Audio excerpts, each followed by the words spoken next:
میرا نام ہے بیرسٹر محمد شہروز اقبال۔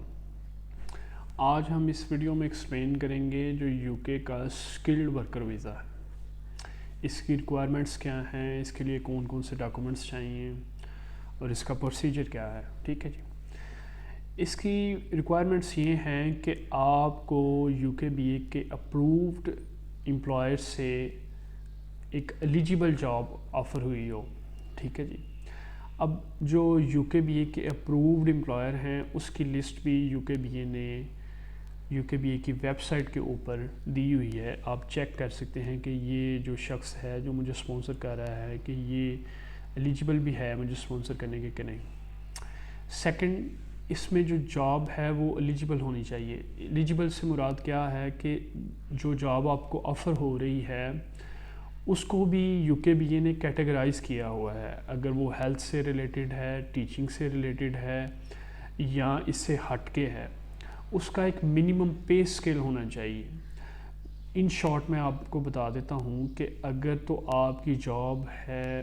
ہیلتھ سیکٹر میں یا ٹیچنگ سیکٹر میں، اس کے لیے اس کا منیمم جو سیلری آپ کو آفر ہونی چاہیے اس جاب میں، اس کا یو کے بی اے کی ویب سائٹ پہ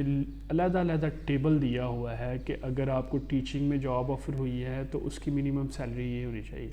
ہیلتھ سیکٹر میں اگر کوئی آپ کو جاب آفر ہوئی ہے تو اس کی آپ کی منیمم سیلری یہ ہونی چاہیے۔ اس کے علاوہ جو ایک رف آئیڈیا یو کے بی اے دیتا ہے وہ یہ ہے کہ آپ کی جو یا تو آپ کا 10 پاؤنڈ گھنٹہ ہونا چاہیے وہاں، یعنی کہ 10 پاؤنڈ گھنٹہ ایک ادھر پر آور چلتا ہے وہاں ریٹ، یا پھر 26,200 جو ہے وہ آپ کی منیمم پے ہونی چاہیے، یا پھر جو گوئنگ ریٹ ہے، گوئنگ ریٹ سے مطلب ہے کہ جو اس وقت مارکیٹ میں ریٹ چل رہا ہے۔ ٹھیک ہے جی، وہ ان تینوں میں سے کوئی ایک چیز ہونی چاہیے جو آپ کی جاب کو ایلیجیبل بنائے گا۔ ٹھیک ہے جی، اگر فرض کریں آپ کی ہیلتھ اور ٹیچنگ میں جاب نہیں ہے اور اس سے ہٹ کے کسی شعبے میں جاب ہے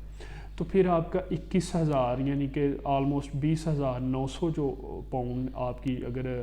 جاب آفر ہوئی ہے آپ کو، یہ میں آپ کو اینول بتا رہا ہوں سیلری کہ آپ کو اینولی آپ کو اتنا ملے گا۔ ٹھیک ہے جی، تو پھر آپ کو وہ جاب کے آپ ایلیجیبل ہو جاتے ہیں۔ ٹھیک ہے جی، اب دوسری بات آ جاتے ہیں کہ اس میں آپ کو انگلش چاہیے، منیمم آئٹس 5 بینڈ چاہیے۔ اگر فرض کریں آپ کی اوورسیز کوالیفیکیشن ہے، پاکستان کی کوالیفیکیشن ہے، تو پھر بھی یو کے بی اے نے ایک ویب سائٹ دی ہوئی ہے یو کے نیشنلٹی اینڈ ویزا سروسز کے نام سے، اس میں آپ اپنی کوالیفیکیشن کو اسیس کروا سکتے ہیں۔ اگر تو آپ کی جو کوالیفیکیشن تھی پاکستان میں اس کا موڈ آف انسٹرکشن انگلش تھا تو پھر آپ کو آئٹس کرنے کی بھی ضرورت نہیں ہوتی۔ ٹھیک ہے جی، پھر آ جاتا ہے آپ کا ٹیوبرکلوسس، یعنی کہ آپ کو کوئی ٹی بی تو نہیں ہے، ٹی بی اسکریننگ ٹیسٹ ہوتا ہے۔ ٹھیک ہے، پھر آ جاتا ہے آپ کا کرمنل ریکارڈ، یعنی کہ آپ کا کوئی ریکارڈ تو نہیں موجود پاکستان میں کہ جیسے فرض کریں آپ کے خلاف کوئی کورٹ پروسیڈنگس تو نہیں چل رہی، وہ اس کو میٹ کرنے کے لیے آپ کریکٹر سرٹیفکیٹس لگاتے ہیں۔ ٹھیک ہے،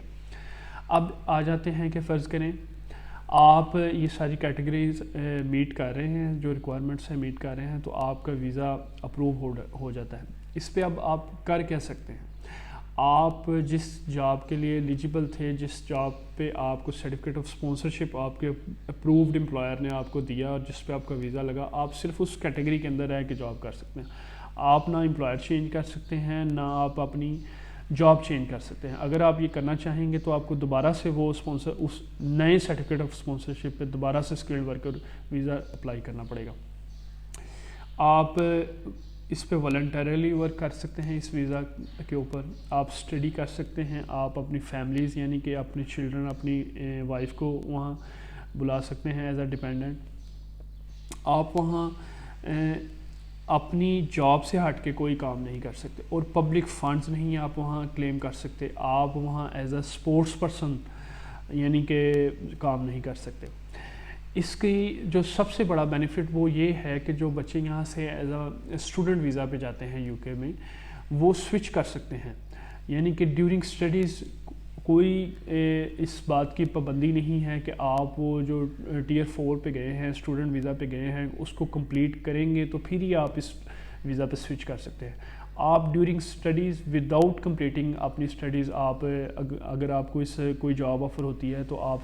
اسکلڈ ورکر ویزا پہ